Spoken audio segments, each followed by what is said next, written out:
Information discussed in this podcast may be sensitive in nature to some listeners. Listener discretion is advised.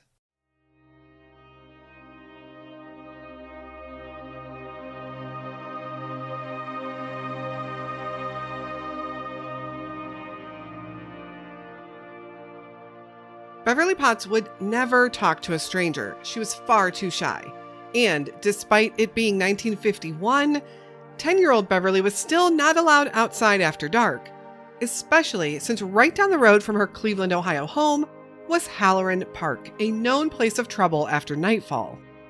But on the evening of August 24th, 1951, just days before school was to start back up, Beverly's parents agreed to let her and a friend attend an annual festival, a music show of sorts, at Halloran Park, on the condition that she would be home right after it ended at 9:30 p.m. Beverly's friend had to be home at 9 o'clock that evening, so she had to leave the park around 8:50 to make sure that she made it home in time. For some reason, Beverly did not want to leave yet. Her friend was upset that Beverly was not going to come back with her, but knowing that she had to be back regardless, she left the park, making it home just before 9 o'clock. Her friend's parents were actually at Beverly's house that evening, watching a baseball game on television. They were also surprised that Beverly didn't return with her friend, but figured she'd be home shortly. The minutes ticked by, and soon, by 9:40 p.m., her parents were already growing worried. They knew she was alone, they knew the show had ended, and the show was just a couple minutes down from their house. They went outside and started looking for their daughter. There was no sign of Beverly that night, or any night thereafter. Beverly had attended a popular local festival and then vanished into the night. Where is Beverly Rose Potts?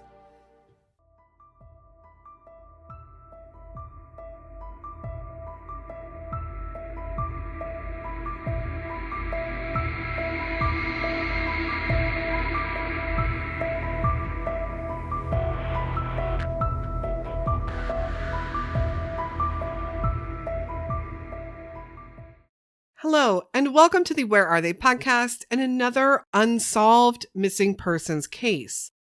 This is a cold case spotlight taking us all the way back to 1951.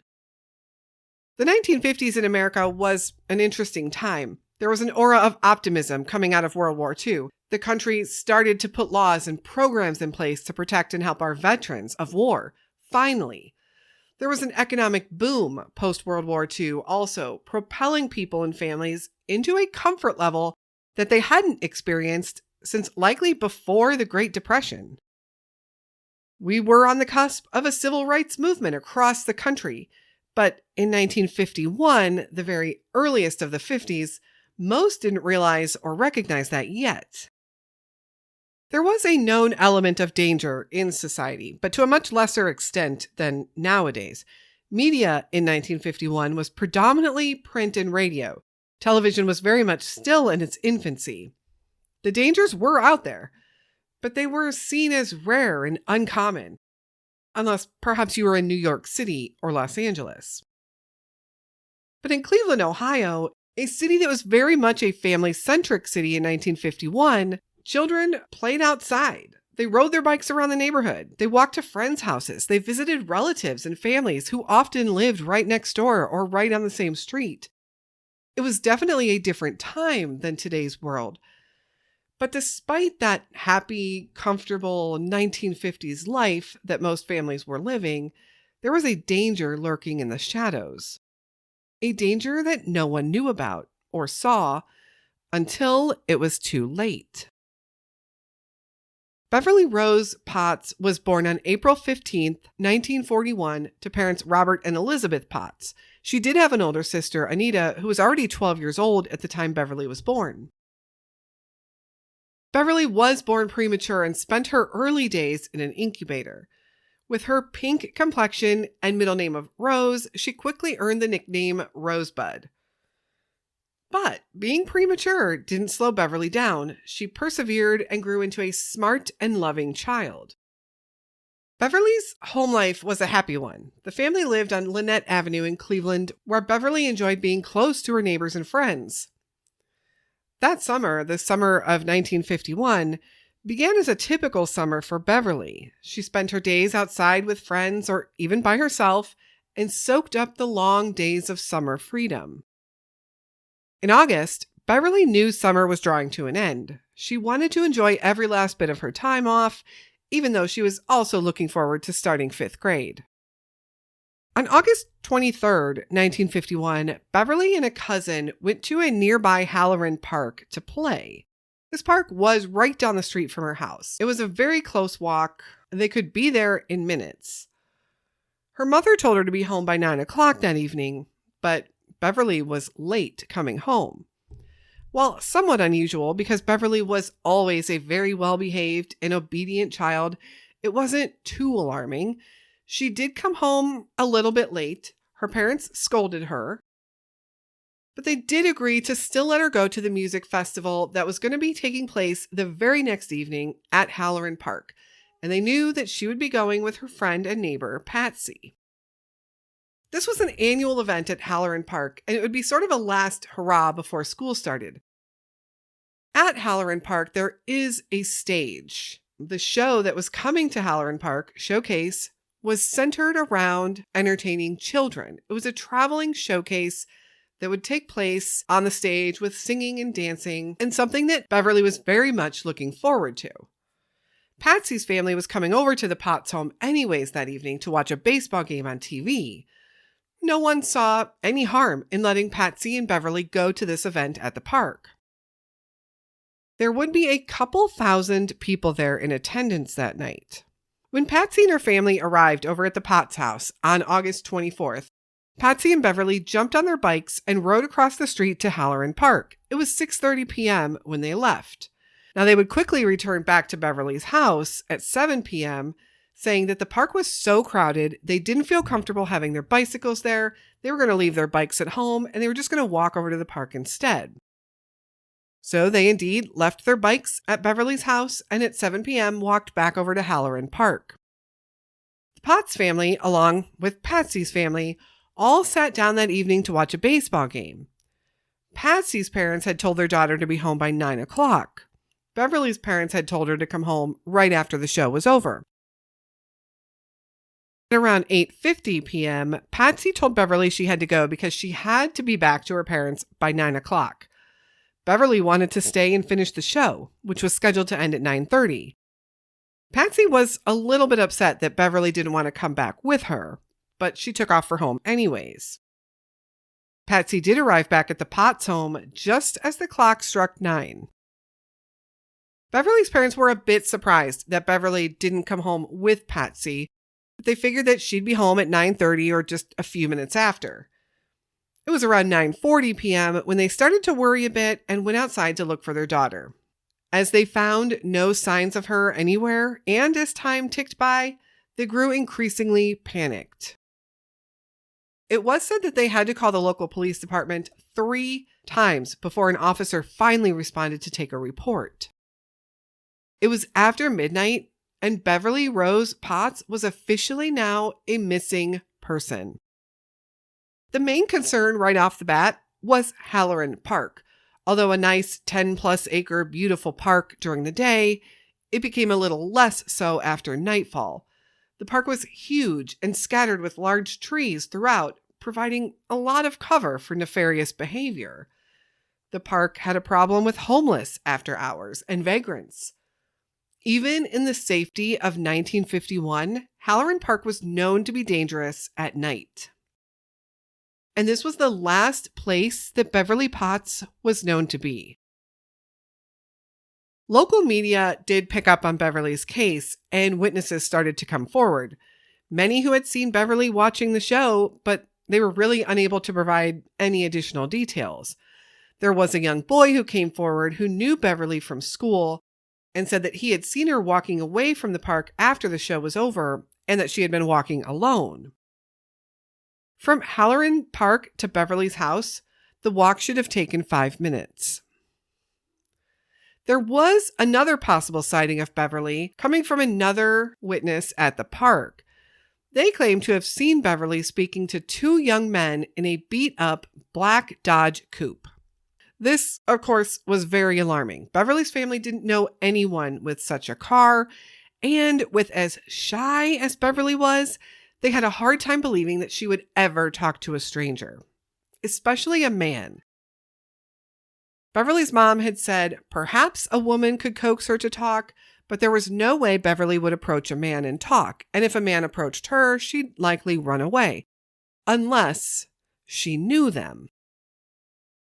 But no one else witnessed this car in the area. As local media picked up Beverly's case, the local interest in her story surged. The Potts had reporters and spectators on their lawn every day, and their phone was ringing off the hook. Many were media inquiries, and yet others were pranksters. The prank phone calls and the harassment became so bad that by November of that year, the Potts family had to disconnect their phone line. After they had done this, a note was sent to the Potts telling them to reinstate their phone so that Beverly's kidnappers could call with ransom demands. The Potts family, eager to believe anything at this point, did just that. With the police intervening, they set up a meeting with these so-called kidnappers in which they were to bring money in exchange for Beverly. The police would go to this meeting in place of the Potts. In fact, I believe 2 detectives actually dressed up like Mr. and Mrs. Potts. And it was a man named Frank Dale Davis who showed up and was ultimately arrested. He was found to be uninvolved in the disappearance of Beverly Potts, but he had tried to extort money from the Potts family to pay off his debts. Frank Davis was sentenced to 5 years in prison after being found guilty of extortion. Beverly's disappearance, of course, took a toll on her entire family and the community in general. People were afraid. They kept their kids inside and they locked their doors now. Their safe little neighborhood didn't feel so safe anymore. Elizabeth Potts, Beverly's mother, took her daughter's disappearance exceptionally hard. She became depressed and turned to drinking as a way to cope. Sadly, because of this, just 5 years after Beverly vanished, Elizabeth passed away. Robert Potts, Beverly's father, lived until 1970 when he also passed away. Anita Potts, Beverly's older sister, kept a very low profile and didn't talk publicly, at least very often. Anita would say that the pain of her sister's disappearance and the pain that it caused her entire family was just too much for her to bear, to even speak about out loud, especially publicly, even decades after it happened. Another good lead wouldn't come in Beverly's case until 1980. 2 retired Cleveland police detectives, James First and Robert Shankland, 2 detectives who worked on Beverly's case from the beginning, spoke out in 1980 about a tip that they had worked several years earlier. They had received this tip in 1974 from a local attorney who stated that his brother actually confessed to him that he had taken Beverly Potts. The detectives tracked down the suspect and interviewed him, noting a few important facts that came from this interview, things that this potential suspect actually admitted to. Number 1, he had lived right near Halloran Park in 1951. Number 2, he routinely picked up and molested young girls from Halloran Park. Number 3, he couldn't clearly recall abducting Beverly specifically, but he said that he experienced vague flashes of memory that would come to him and involved a girl named Beverly. Detectives thought they had their man, but prosecutors refused to bring the charges, stating lack of evidence. Both detectives continued to believe that they had solved the mystery of who took Beverly Potts. While it isn't much, it's often referred to as the best and most solid lead in the Beverly Potts case. In 1951, 10-year-old Beverly was approximately 4'11" tall and weighed around 85 pounds. She was known to be tall for her age. She had short brown hair, she had recently cut it into a bob style, and she had gray-blue eyes.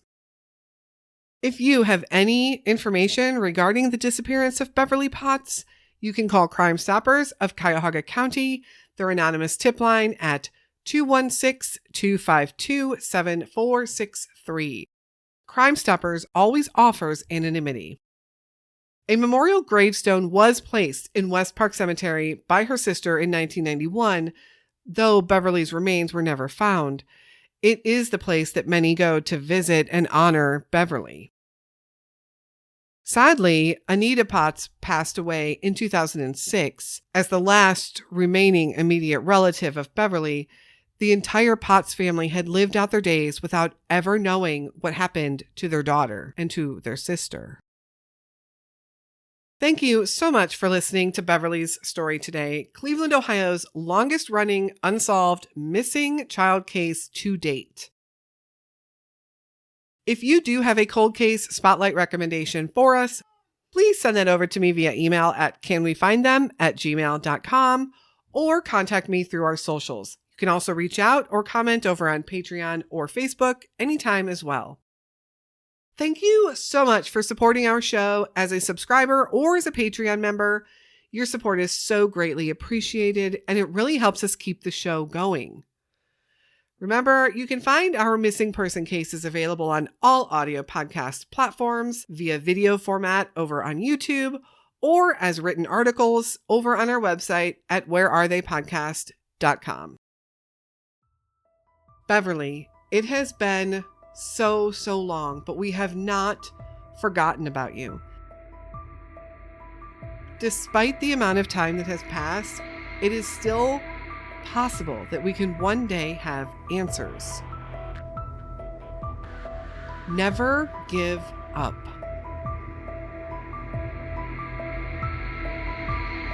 We will be back again very soon with another unsolved missing persons story. And until then, stay safe and hug your loved ones.